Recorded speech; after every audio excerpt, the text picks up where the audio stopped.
Monsieur l'ambassadeur, bonjour, veuillez vous présenter. Bonjour, je suis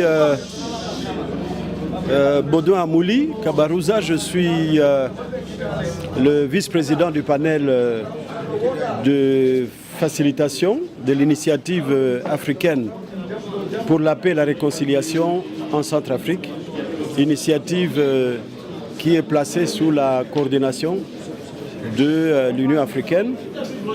Notre président, l'ambassadeur Nebié, que je représente ici, n'a pas pu venir parce qu'il avait de très hautes obligations.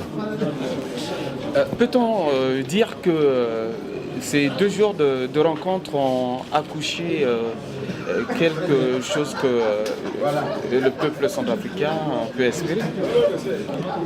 Bon, bien sûr, nous avons réussi notre objectif puisque cet atelier nous a permis aux groupes armés de disposer d'une matrice de revendications harmonisée.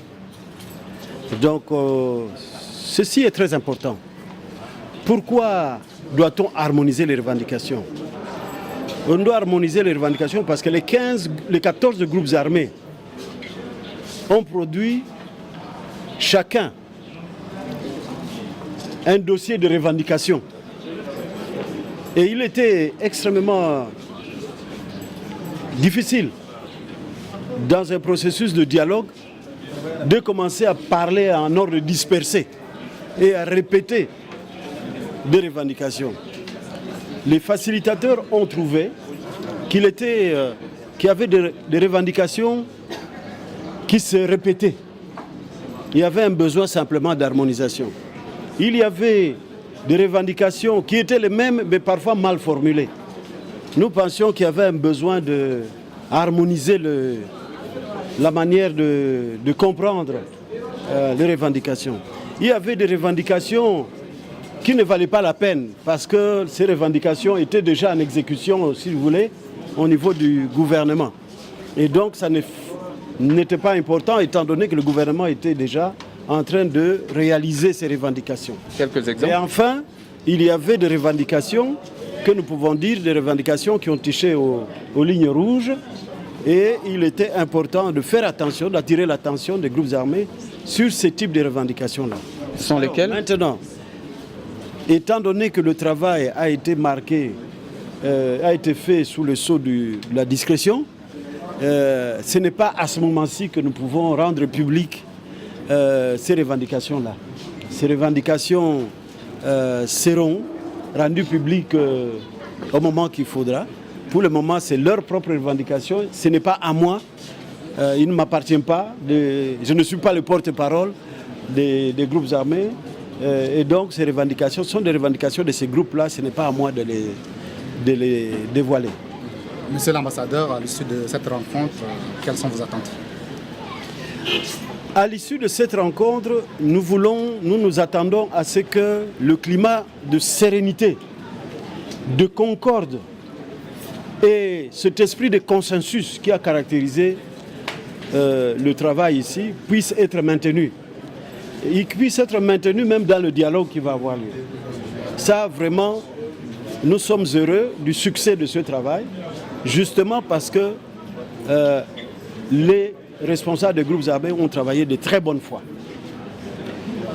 L'autre attente que nous avons, nous attendons aussi que, bien entendu, nous attendons à ce que le gouvernement puisse pouvoir recevoir ces attentes, puisque c'est le gouvernement, c'est le président de la République qui a voulu ce dialogue, qui a tendu la main aux groupes armés. Maintenant, les groupes armés ont quelque chose à remettre et nous espérons que le gouvernement va recevoir tout ça également convenablement. Mais, monsieur le vice-président, au moment où cette rencontre se tenait ici, il y avait une autre rencontre aussi à Khartoum. Le peuple centrafricain peut se rassurer que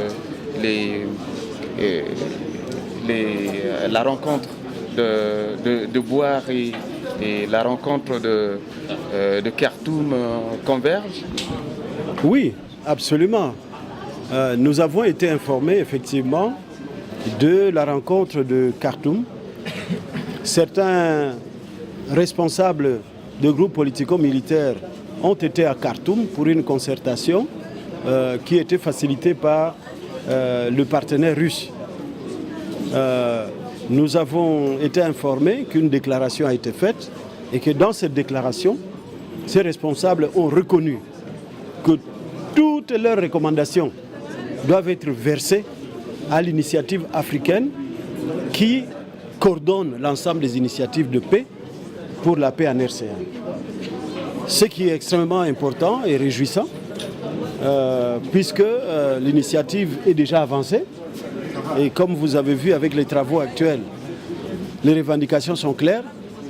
Nous avançons tous et nous nous ouvrons vers le dialogue. Nous pensons que c'est une étape qui est bonne. Nous allons avancer ensemble. Il n'y aura plus de concurrence ou de dispersion. Nous travaillons en coordination et l'initiative africaine va apporter tous ces éléments-là au niveau du dialogue. Monsieur l'ambassadeur, merci. Merci beaucoup. Merci beaucoup, monsieur le journaliste. Je suis Souleymane Daouda. Je parle au nom de 14 groupes politico-militaires dans le processus DDR. Nous, membres des 14 groupes politico-militaires, félicitons l'ambiance qui a prévalu lors de cet atelier entre le panel des facilitateurs et les groupes politico-militaires et entre les groupes politico-militaires elles-mêmes à boire. C'est déjà un pas de plus pour la paix en République centrafricaine. Pour les thématiques, à savoir les points inscrits à l'ordre du jour, vous savez, c'est plusieurs revendications des 14 groupes politico-militaires qui ont été compilés, harmonisés, pour en faire un seul document des groupes politico-militaires. Et c'est très salutaire. L'objectif est noble. Ce que nous recherchons tous, c'est la paix et la réconciliation dans notre pays.